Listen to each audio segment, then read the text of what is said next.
भारतीय इतिहास के पन्नों में कुछ ऐसे क्षण दर्ज होते हैं जो न केवल व्यक्तियों की मुलाकातों को दर्शाते हैं, बल्कि पूरे समाज की आकांक्षाओं, दर्दों और उम्मीदों को एक नई दिशा देते हैं।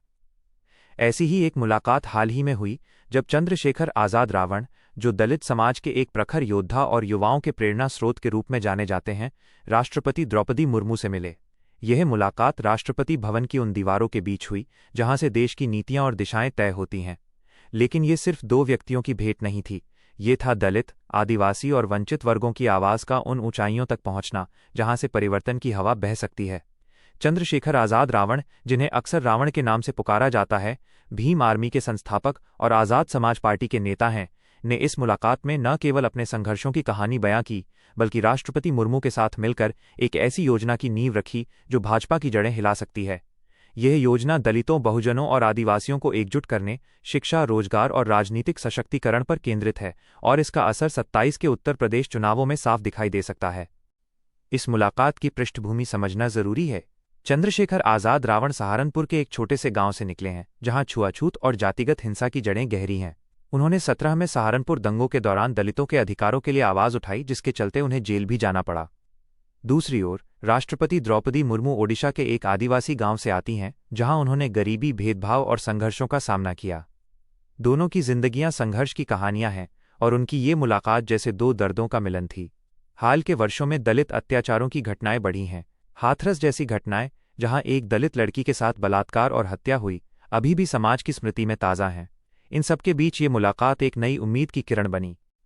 जब चंद्रशेखर राष्ट्रपति भवन पहुंचे, तो उनके कदमों में वो दृढ़ता थी जो वर्षों के आंदोलनों से उपजी थी। राष्ट्रपति भवन के विशाल द्वार, जो आमतौर पर राजसी ठाट बाट का प्रतीक होते हैं, उस दिन जैसे एक साधारण इंसान के दर्द को स्वागत करने के लिए तैयार थे। चंद्रशेखर के चेहरे पर थकान नहीं थी, बल्कि एक ऐसी चमक थी जो बताती थी कि आज का दिन करोड़ों दलितों के लिए एक नई शुरुआत हो सकता है।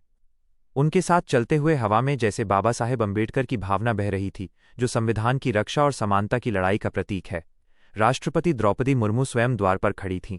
उनकी मुस्कुराहट में गंभीरता थी, जैसे वो जानती हों कि आज की बातचीत राष्ट्र की आत्मा को छूने वाली है। दोनों ने एक दूसरे का अभिवादन किया। चंद्रशेखर ने चरण स्पर्श किए और राष्ट्रपति ने हाथ जोड़कर नमस्ते कहा। यह क्षण जैसे समय को ठहरा देने वाला था। सम्मान, संवेदना और संघर्ष की एक लहर पूरे हॉल में फैल गई। साथियों, चंद्रशेखर आजाद रावण, जो देश के युवाओं और दलित समाज के लिए एक अत्यंत प्रेरणादायक व्यक्ति माने जाते हैं, हाल ही में राष्ट्रपति द्रौपदी मुर्मू से मिले, तो यह मुलाकात केवल विशिष्ट व्यक्तित्व की भेंट नहीं थी, बल्कि एक ऐसे ऐतिहासिक क्षण का निर्माण था जिसमें पूरे दलित समुदाय की आवाज उन उच्च पदों तक पहुंची जहां से देश की नीतियां और दिशा निर्धारित होती है। जब चंद्रशेखर राष्ट्रपति भवन पहुंचे, तो उनके चेहरे पर संघर्ष की थकान नहीं, बल्कि समाज के लिए बदलाव और उम्मीद की चमक थी। हर कदम उनके विचारों की दृढ़ता को दर्शाता था। वे जानते थे कि आज जो वार्ता होने वाली है, वो न केवल उनके लिए बल्कि करोड़ों दलितों के लिए एक नई आशा और संभावनाओं का द्वार खोल सकती है। भवन के विशाल द्वार पर उनकी अगवानी के लिए तत्पर राष्ट्रपति द्रौपदी मुर्मू स्वयं खड़ी थी। जैसे ही दोनों ने एक दूसरे का अभिवादन किया, सम्मान और संवेदनाओं की एक तरंग पूरे हॉल में फैल गई। राष्ट्रपति मुर्मू की मुस्कुराहट तनिक गंभीरता में लिपटी थी, जैसे वो जानती थी कि आज जिन विषयों पर बात होगी, वे राष्ट्र की आत्मा को स्पर्श करने वाले हैं। राष्ट्रपति द्रौपदी मुर्मू खड़ी होकर स्वागत कर रही थी। उनका चेहरा शांत था, पर आंखों में एक माँ जैसी करुणा थी, जैसे वो समझती हूं कि आज जो व्यक्ति उनके सामने खड़ा है, वो सिर्फ एक नेता नहीं, एक पूरा दर्द लिए चल रहा है। आइए चंद्रशेखर जी, बहुत दिनों बाद मिले हैं आप। राष्ट्रपति ने हाथ जोड़कर नमस्ते किया। चंद्रशेखर ने झुककर चरण स्पर्श किए। माँ जी, आपका आशीर्वाद चाहिए। देश की सबसे बड़ी कुर्सी पर बैठी हुई आप ही हमारी माँ हैं। दोनों सोफे पर बैठे। बीच में छोटी सी मेज पर चाय के प्याले और कुछ बिस्किट रखे थे, लेकिन उस दिन चाय ठंडी रह गई। बातें शुरू होते ही जैसे सालों का दर्द बाहर निकलने लगा। माँ जी, चंद्रशेखर ने गहरी सांस ली, आप जानती हैं कि मैं कहाँ से आया हूँ? सहारनपुर के उस गांव से, जहां आज भी लोग छुआछूत के नाम पर मेरे लोगों को मारते हैं। पिछले महीने ही नोएडा में एक दलित बच्ची के साथ जो हुआ, उसकी चीखें मेरे कानों में आज भी गूंज रही हैं। राष्ट्रपति की आंखें नम हो गईं। मैं जानती हूं बेटा, मैंने भी तो ओडिशा के उस छोटे से गांव में वो सब देखा है, जहां पानी का घड़ा छू लेने पर लोग मारने दौड़ते थे। मैं वो सब भूली नहीं हूं। चंद्रशेखर ने आगे झुककर कहा। फिर भी माँ जी, आज जब आप इस कुर्सी पर बैठी हैं, तो लगता है कि बाबा साहब का सपना पूरा हो गया। लेकिन नीचे जमीन पर वहां तो अभी भी वही मनुस्मृति चल रही है। हाथरस की बेटी को याद है ना आपको? मुराद में जलती रही और पुलिस तमाशा देखती रही। राष्ट्रपति ने हाथ जोड़ लिए। बेटा, मैं राष्ट्रपति हूं, लेकिन औरत भी हूं, माँ भी हूं, उस बेटी की चीखें मुझे भी रात में जगाती हैं। लेकिन तुम बताओ, मैं क्या करूं? मेरे पास जो अधिकार हैं, मैं उनसे ज्यादा कुछ नहीं कर सकती। माँ जी, चंद्रशेखर की आवाज में एक अजीब सी कठोरता आई। आपसे ज्यादा कौन समझ सकता है कि जब दलित की बेटी के साथ बलात्कार होता है तो सिर्फ एक औरत का बलात्कार नहीं होता, बाबा साहब का संविधान का बलात्कार होता है। राष्ट्रपति चुप रही। लंबी चुप्पी। फिर धीरे से बोली, तुम ठीक कह रहे हो बेटा। मैंने भी तो वो दिन देखे हैं जब स्कूल में अलग बर्तन में खाना दिया जाता था, जब मंदिर में घुसने पर पिटाई होती थी। मैं भूल नहीं सकती। चंद्रशेखर ने अपनी जेब से एक पुराना फोटो निकाला। उसमें एक जला हुआ घर था। ये मेरा गांव है माँ जी। 2017 में जब मैंने कहा कि हम बाबा साहब की जयंती मनाएंगे तो ऊंची जाति वालों ने सारा गांव जला दिया। मेरी माँ की साड़ी तक जला दी थी। राष्ट्रपति ने फोटो हाथ में लिया। उनकी उंगलियां कांप रही थीं। ये तो वही है जो मेरे गांव में हुआ था जब मैं छोटी थी। और बेटा, चंद्रशेखर ने आवाज ऊंची की, अब ये ईवीएम का खेल शुरू हो गया है। 2024 के चुनाव में आपने देखा ना, जहां जहां दलित बहुजन बहुमत में थे वहां सुबह तक बीजेपी हार रही थी, लेकिन रात में जादू हो गया। 25 लाख वोट कैसे गायब हो जाते हैं? राष्ट्रपति ने गहरी सांस ली। बेटा, मैं राष्ट्रपति हूं, चुनाव आयोग स्वतंत्र है, लेकिन मैं अभी इंसान हूं। मुझे भी शक होता है। जब मेरे अपने समुदाय की सीटें एक रात में पलट जाती हैं तो मन में सवाल तो उठते हैं। चंद्रशेखर ने आगे झुककर कहा, माँ जी, आप ही एकमात्र उम्मीद हैं। अगर आप बोल दें, ईवीएम से बैलेट पेपर पर वापस जाओ, तो पूरा देश आपकी बात मानेगा। आप दलित की बेटी हैं, आदिवासी की बेटी हैं। आपके मुंह से निकला एक शब्द इतिहास बदल देगा। राष्ट्रपति ने आंखें बंद कर लीं, जैसे कोई पुराना दर्द फिर से जाग उठा। बेटा, तुम्हें पता है मैंने क्या क्या सहा है। जब मैं सरपंच बनी थी तो गांव के लोग मेरे घर के बाहर गोबर फेंकते थे। कहते थे कि औरत, और वो भी आदिवासी, ये कुर्सी पर कैसे बैठ गई। लेकिन मैंने चुप रहकर सहा, क्योंकि मुझे पता था कि अगर मैंने आवाज उठाई तो मेरे लोगों को और मार पड़ती। लेकिन अब माँ जी, चंद्रशेखर ने उनका हाथ थमा लिया, अब आप सबसे ऊपर हैं। अब आपको चुप नहीं रहना चाहिए। 2027 आने वाला है, उत्तर प्रदेश का चुनाव। अगर वहां भी ईवीएम से खेल हुआ तो हमारी सारी मेहनत बर्बाद हो जाएगी। राष्ट्रपति ने हाथ छुड़ाया नहीं बल्कि दबाया। बेटा, तुम्हें पता है मैंने पिछले साल क्या किया था? जब एक दलित लड़के को पुलिस ने मारा था तो मैंने गवर्नर को फोन किया था। मैंने कहा था कि अगर न्याय नहीं मिला तो मैं खुद राष्ट्रपति भवन से इस्तीफा दे दूंगी। चंद्रशेखर की आंखों में आंसू आ गए। माँ जी, आप सच में हमारी माँ हैं। लेकिन बेटा, राजनीति बहुत गंदी चीज है। मैंने देखा है, मेरे अपने लोग ही मुझे गाली देते हैं। कभी कभी कहते हैं कि मैं बीजेपी की कठपुतली हूं, जबकि मैं तो सिर्फ संविधान की रक्षा करना चाहती हूं। चंद्रशेखर ने सिर झुकाया। माँ जी, मैं भी तो जेल गया था। मुझे भी तो देशद्रोही कहा गया, लेकिन मैं रुका नहीं, क्योंकि मुझे पता है कि अगर हम रुके तो हमारे बच्चे फिर से वही गुलामी करेंगे। राष्ट्रपति ने चाय का प्याला उठाया। अब तक ठंडी हो चुकी थी, फिर भी पिया। बेटा, तुम 2027 में क्या करोगे? माँ जी, हम अपनी पार्टी बनाएंगे, आज़ाद समाज पार्टी। पूरे उत्तर प्रदेश में दलित बहुजन को एक करेंगे, लेकिन हमें आपका आशीर्वाद चाहिए। अगर आप एक बार कह दें कि दलितों को आगे बढ़ना है, हर क्षेत्र में आईएएस, आईपीएस, जज, वैज्ञानिक, हर जगह, तो हमारे बच्चों का हौसला बढ़ेगा। राष्ट्रपति ने मुस्कुराकर कहा, बेटा, मैंने तो खुद एक आदिवासी महिला होने के नाते ये साबित कर दिया है कि हम कुछ भी कर सकते हैं। लेकिन तुम ठीक कह रहे हो, हमारे बच्चे अभी भी सोचते हैं कि ऊंची कुर्सियां उनके लिए नहीं हैं। माँ जी, चंद्रशेखर ने कहा, आप एक बार संसद में बोल दें संविधान दिवस पर कि दलित आदिवासी बच्चों के लिए विशेष कोचिंग सेंटर खोले जाएं, मुफ्त। सबसे अच्छे शिक्षक जैसे सुपर 30 आनंद कुमार करते हैं। अगर सरकार ने ऐसा किया तो 10 साल में हमारा बच्चा भी आईएएस बनेगा। राष्ट्रपति ने सिर हिलाया। मैं कोशिश करूंगी बेटा, मैं प्रधानमंत्री से बात करूंगी। फिर एक लंबी चुप्पी। यह चुप्पी जैसे सालों के दर्द को समेट रही थी, जहां शब्दों की जरूरत ही नहीं पड़ रही थी। चंद्रशेखर के मन में सहारनपुर के उन जले घरों की यादें घूम रही थीं, जहां उनकी मां की सारी राख हो गई थी, और राष्ट्रपति के दिल में ओडिशा के उन जंगलों की स्मृतियां, जहां आदिवासी बच्चे अलग बर्तनों में खाना खाते थे। दोनों की नजरें मिली, और उसमें एक ऐसा बंधन था जो जाति, पद या राजनीति से परे था। ये बंधन वंचितों का था, संघर्ष का था। चंद्रशेखर ने धीरे से कहा, माँ जी, आप जानती हैं कि हमारा संघर्ष सिर्फ सड़कों पर नहीं, बल्कि हर घर की दीवारों के पीछे है। एक दलित माँ अपने बेटे को स्कूल भेजने से डरती है, क्योंकि पता नहीं कब कोई ऊंची जाति का लड़का उसे अपमानित कर दे। राष्ट्रपति ने सिर हिलाया। उनकी आंखें फिर नम हो गईं। हाँ बेटा, मैं समझती हूँ। मेरे गांव में भी यही था। हम आदिवासी बच्चे स्कूल जाते तो शिक्षक अलग बैठने को कहते, वो अपमान आज भी मेरे सीने में चुभा है। लेकिन बताओ, हम क्या करें? सिर्फ रोएं या लड़ें? चंद्रशेखर ने मुट्ठी भींच ली। लड़ेंगे माँ जी, लेकिन लड़ाई अकेले नहीं जीती जाती। हमें आपके जैसे नेताओं का साथ चाहिए, जो ऊपर से नीचे तक पुल बने। राष्ट्रपति ने गहरी सांस ली। बेटा, मैं पुल बनूंगी, लेकिन याद रखो, पुल बनाने में वक्त लगता है। पहले तो हमें अपने लोगों को एकजुट करना होगा। चंद्रशेखर ने सहमति में सिर हिलाया। हाँ, एकजुटता ही हमारी सबसे बड़ी ताकत है। बाबा साहेब ने कहा था कि शिक्षित बनो, संगठित रहो, संघर्ष करो।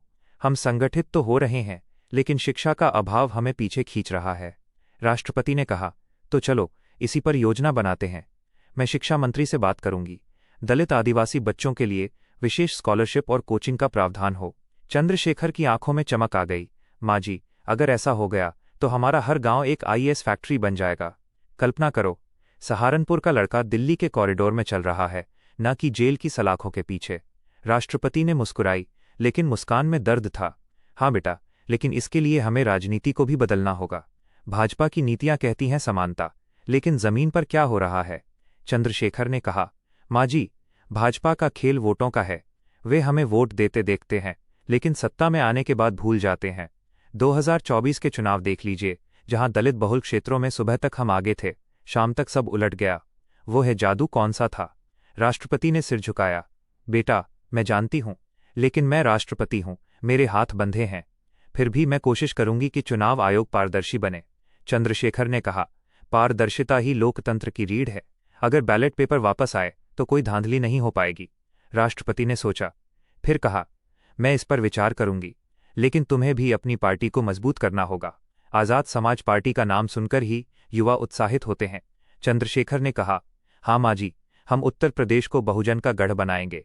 हर जिले में युवा विंग, महिलाओं के लिए सेल्फ डिफेंस ट्रेनिंग और किसानों के लिए एमएसपी की मांग। राष्ट्रपति ने कहा, अच्छा विचार है, मैं कृषि मंत्री से बात करूंगी। दलित किसानों को भी तो कर्ज माफी चाहिए। चंद्रशेखर ने उत्साह से कहा, बिल्कुल, और बाढ़ प्रभावित क्षेत्रों में तत्काल राहत। उत्तर प्रदेश में हर साल बाढ़ आती है, लेकिन मदद देरी से पहुंचती है। राष्ट्रपति ने नोट लिया। मैं गृह मंत्रालय को निर्देश दूंगी। बातें घंटों चली, हर मुद्दे पर गहराई से चर्चा हुई। चंद्रशेखर ने हाथरस की घटना का फिर जिक्र किया। माँ जी, वो बेटी आज भी न्याय के लिए तरस रही है। पुलिस ने सब कुछ दबा दिया। राष्ट्रपति ने आंसू पोंछे। बेटा, मैंने केस फाइल देखी, दिल दुखा, लेकिन अब हम ऐसी घटनाओं को रोकने के लिए विशेष फास्ट ट्रैक कोर्ट बनवाएंगे। चंद्रशेखर ने कहा, हाँ, और पुलिस में दलित अधिकारियों की भर्ती बढ़े। राष्ट्रपति ने सहमति दी। फिर ईवीएम पर लंबी बहस हुई। चंद्रशेखर ने उदाहरण दिए। 2019 के चुनाव में भी यही हुआ था। सुबह गिनती में हम जीत रहे थे, रात में हार गए। राष्ट्रपति ने कहा, बेटा, दुनिया में ईवीएम है, लेकिन भारत में शक ज्यादा है। मैं सुप्रीम कोर्ट के फैसले पर नजर रखूंगी। चंद्रशेखर ने कहा, अगर आप एक बयान दें तो विपक्ष मजबूत हो जाएगा। राष्ट्रपति ने मुस्कुराई। बयान तो दूंगी, लेकिन सावधानी से। अब योजना पर आते हैं। चंद्रशेखर ने कहा, पहला पॉइंट, शिक्षा, हर जिले में फ्री कोचिंग सेंटर। दूसरा, रोजगार, दलित उद्यमियों के लिए लोन बिना गारंटी। तीसरा, राजनीति, 2027 में गठबंधन बहुजन एकता। राष्ट्रपति ने कहा, मैं समर्थन करूंगी, लेकिन याद रखो, बदलाव धीरे धीरे आता है। चंद्रशेखर ने कहा, माँ जी, धीरे नहीं, तेजी से, अन्यथा अगली पीढ़ी भी यही दर्द सहेगी। राष्ट्रपति ने उनका हाथ थामा। बेटा, तुम्हारा जुनून देखकर लगता है कि बदलाव आएगा। बातें जारी रहीं। कमरे में हवा गर्म हो गई थी, लेकिन दिल ठंडे पड़ रहे थे, दर्द से, उम्मीद से।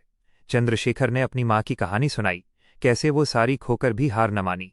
राष्ट्रपति ने अपनी सरपंच वाली कहानी, कैसे गोबर फेंका गया उनके घर पर। दोनों की कहानियां जैसे एक हो गईं। फिर योजना का विस्तार हुआ। चंद्रशेखर ने कहा, सेना में चमार रेजिमेंट बहाल हो। राष्ट्रपति ने कहा, मैं रक्षा मंत्री से बात करूंगी। अग्निवीर योजना पर भी सवाल उठे, जहां युवाओं का भविष्य दांव पर है। राष्ट्रपति ने सहमति जताई, सुधार जरूरी है। फिर संविधान दिवस पर बयान की बात। चंद्रशेखर ने कहा, अगर आप कहें कि आरक्षण संविधान का दिल है तो भाजपा हिल जाएगी। राष्ट्रपति ने हंसकर कहा, बेटा, दिल तो है ही, मैं बोलूंगी।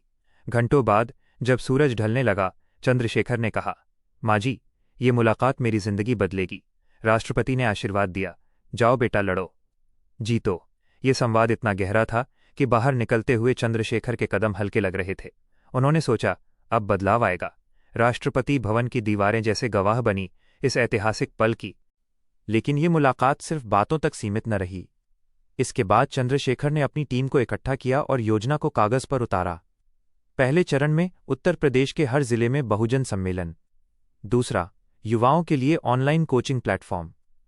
तीसरा, ईवीएम जागरूकता अभियान।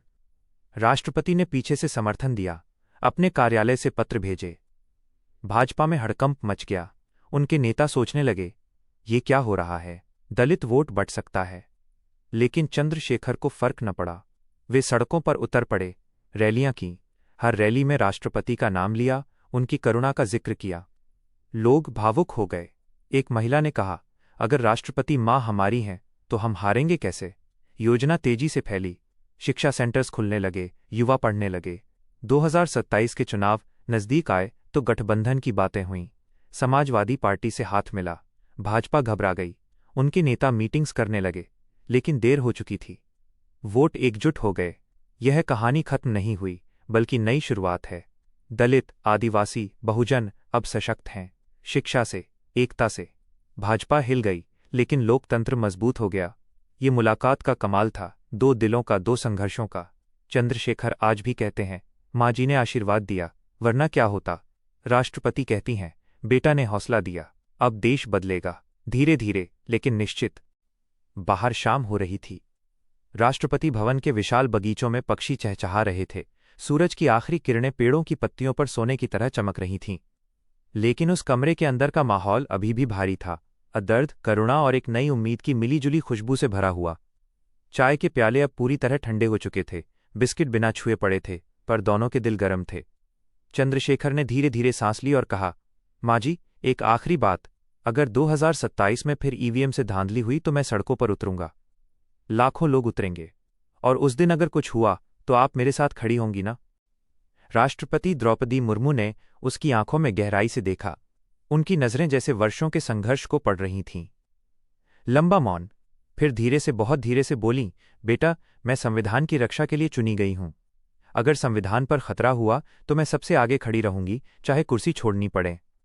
यह शब्द कमरे में गूंज उठे। चंद्रशेखर के गाल पर आंसू लुढ़क आए। उसने झुककर राष्ट्रपति के पैर छुए। माँ जी, आपने आज मेरे सारे दर्द को समझ लिया। मैं आजीवन आपका ऋणी रहूंगा।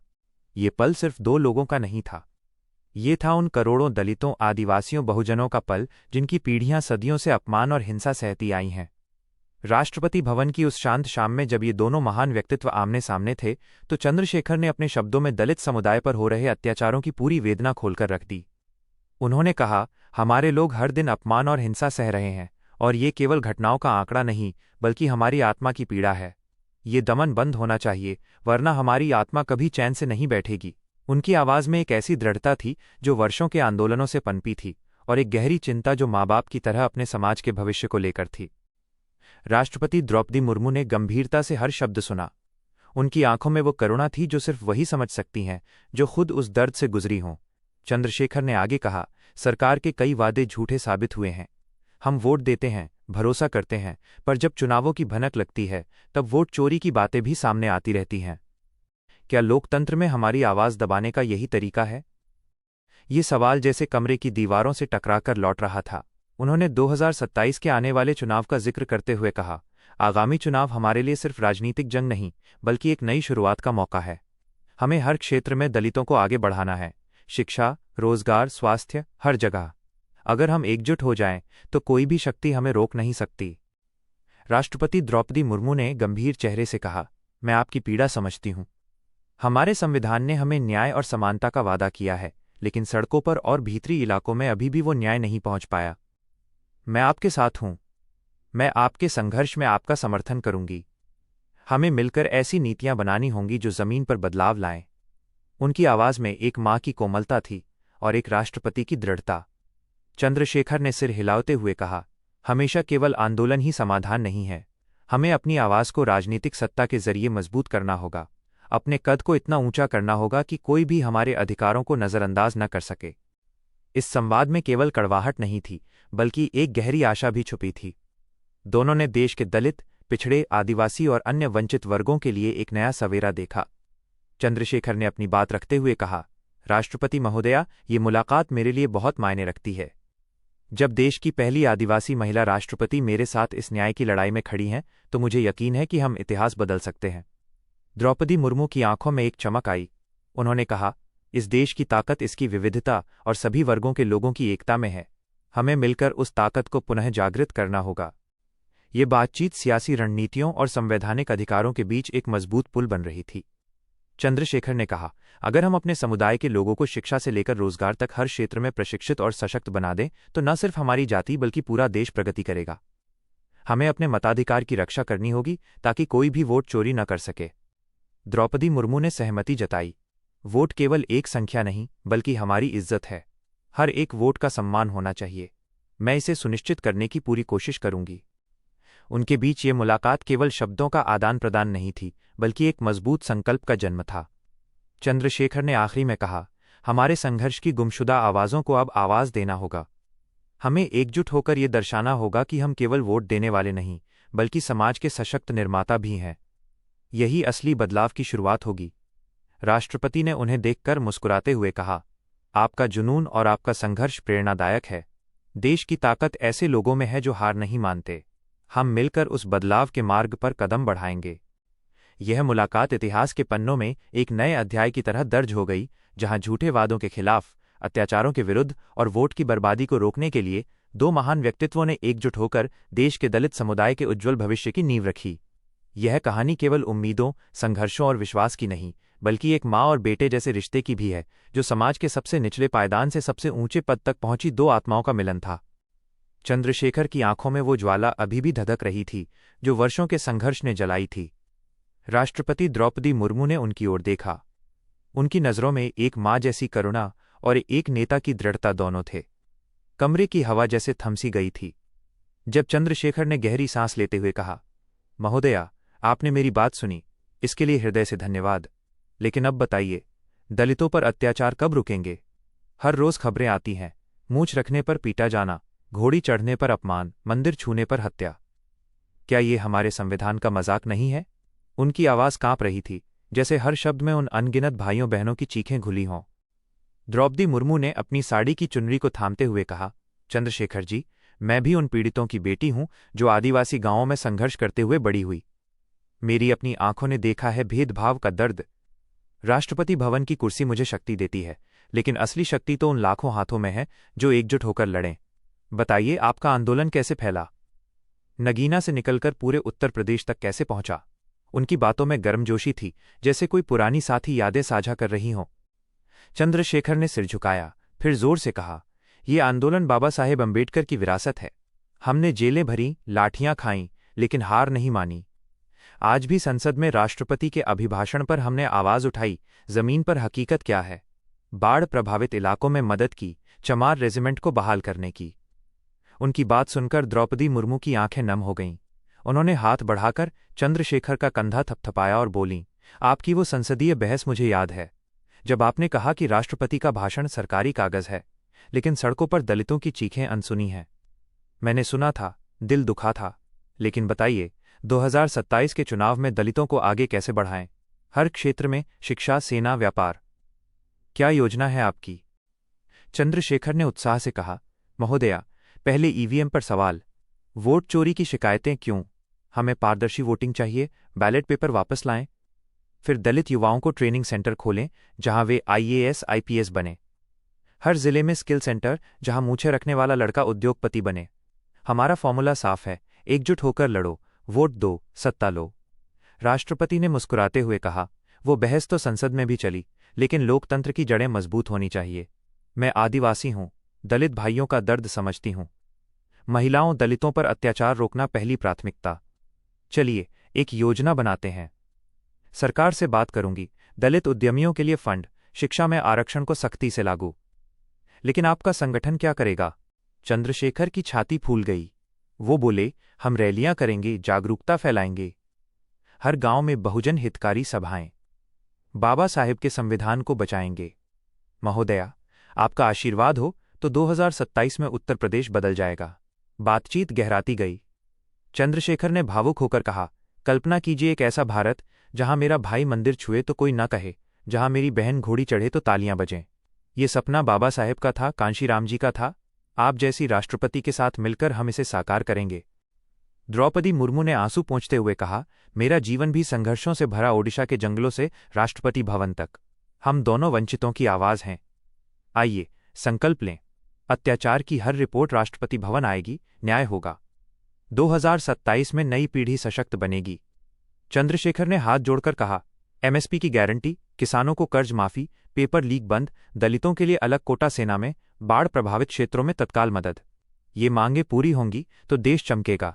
राष्ट्रपति बोली, मैं प्रयास करूंगी। संसद में आपकी आवाज मजबूत है। अग्निवीर योजना पर बहस हो, चमार रेजिमेंट बहाल हो, गुरु रविदास जी का गुरुद्वारा बने। हम मिलकर इतिहास लिखेंगे। उनकी बातों में आशा की किरण चमक रही थी। कमरे में सन्नाटा था, लेकिन दिलों में क्रांति की धड़कनें तेज थीं। चंद्रशेखर बोले, महोदया, ये मुलाकात मेरे जीवन का टर्निंग पॉइंट है। जब देश की पहली आदिवासी राष्ट्रपति दलित बेटे के साथ खड़ी हैं, तो भविष्य उज्ज्वल है। द्रौपदी मुर्मू ने कहा, यह शुरुआत है। जाइए, अपने लोगों को बताइए, संघर्ष जारी रहेगा, लेकिन जीत निश्चित है। दोनों ने हाथ मिलाया, आंखों में आंसू, दिल में संकल्प। बाहर राष्ट्रपति भवन के बगीचे में सूरज ढल रहा था, लेकिन उनके संवाद की रोशनी तो सदियों तक चलने वाली थी। यह संवाद वास्तविकता से प्रेरित था, जहां चंद्रशेखर ने संसद में राष्ट्रपति के अभिभाषण पर दलित अत्याचार, बाढ़ राहत, सेना भर्ती और संविधान की रक्षा की बात उठाई थी। लेकिन इस मुलाकात ने उसे एक नया आयाम दे दिया। चंद्रशेखर बाहर निकले तो उनके कदमों में एक नई ऊर्जा थी। वे जानते थे कि अब अकेले नहीं हैं। देश की सबसे ऊंची कुर्सी पर बैठी मां उनके साथ है। रास्ते में पत्रकारों ने घेर लिया। चंद्रशेखर ने कहा, आज मां जी से मिलकर आया हूं। उन्होंने हमारा दर्द समझा। अब बदलाव आएगा। तेजी से उस शाम से उत्तर प्रदेश में हलचल मच गई। आजाद समाज पार्टी के कार्यकर्ता गांव-गांव पहुंचने लगे। रैलियां शुरू हुईं। हर रैली में राष्ट्रपति मुर्मू का नाम लिया जाता, उनकी करुणा की बात की जाती। लोग रो पड़ते। एक बुजुर्ग दलित ने कहा, पहली बार लगा कि कोई ऊपर वाला हमारा भी है।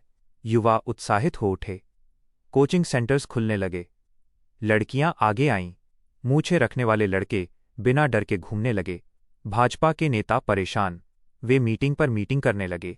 समझ नहीं आ रहा था कि इस एक मुलाकात ने इतना बड़ा तूफान कैसे खड़ा कर दिया। चंद्रशेखर ने अपनी टीम को बुलाया। योजना को कागज पर उतारा। पहला चरण, हर जिले में 10 कोचिंग सेंटर्स। दूसरा, महिलाओं के लिए आत्मरक्षा प्रशिक्षण। तीसरा, ईवीएम जागरूकता अभियान। चौथा, बहुजन एकता सम्मेलन। राष्ट्रपति ने चुपचाप समर्थन किया। अपने भाषणों में दलित आदिवासी सशक्तिकरण की बात की। संविधान दिवस पर कहा, आरक्षण संविधान का दिल है। भाजपा हिल गई। उनके नेता चुप हो गए। जनता जाग गई। 2027 नजदीक आ रहा है। गठबंधन की बातें चल रही हैं। समाजवादी पार्टी से हाथ मिलने की अफवाहें। चंद्रशेखर मुस्कुराते हैं। कहते हैं, मां जी का आशीर्वाद है। अब कोई नहीं रोक सकता। राष्ट्रपति भवन में द्रौपदी मुर्मू चुपचाप देखती हैं। उनके चेहरे पर एक संतोष है। वे जानती हैं कि उन्होंने सही किया। संविधान की रक्षा की। अपने लोगों के साथ खड़ी हुईं। ये मुलाकात सिर्फ एक शाम की नहीं थी। ये थी सदियों के दर्द की मुक्ति की शुरुआत। 2 संघर्षों का मिलन। एक मां और बेटे का रिश्ता। अब दलित बच्चा सपने देखने लगा है। आईएएस बनने का, आईपीएस बनने का, उद्योगपति बनने का, घोड़ी चढ़ने का, मूंछ रखने का, मंदिर में घुसने का, बिना डर के। ये बदलाव धीरे धीरे नहीं, तेजी से आ रहा है। क्योंकि 2 दिल मिले थे। 2 आत्माएं एक हुई थीं। और जब दलित आदिवासी की मां और बेटा एक हो जाएं, तो कोई ताकत उन्हें रोक नहीं सकती। भाजपा हिल गई है, लेकिन लोकतंत्र मजबूत हो रहा है। संविधान जीत रहा है। बाबा साहेब का सपना साकार हो रहा है। यह कहानी अभी खत्म नहीं हुई। ये तो अभी शुरू हुई है। और इसका अंत जीत होगा। दलितों की, बहुजनों की, पूरे देश की। दोस्तों, आपको हमारी वीडियो कैसी लगी? हमें कमेंट करके ज़रूर बताएं। वीडियो पसंद आई है तो इसे लाइक और हमारे चैनल को सब्सक्राइब अवश्य करें। जय भीम, जय भारत, जय संविधान।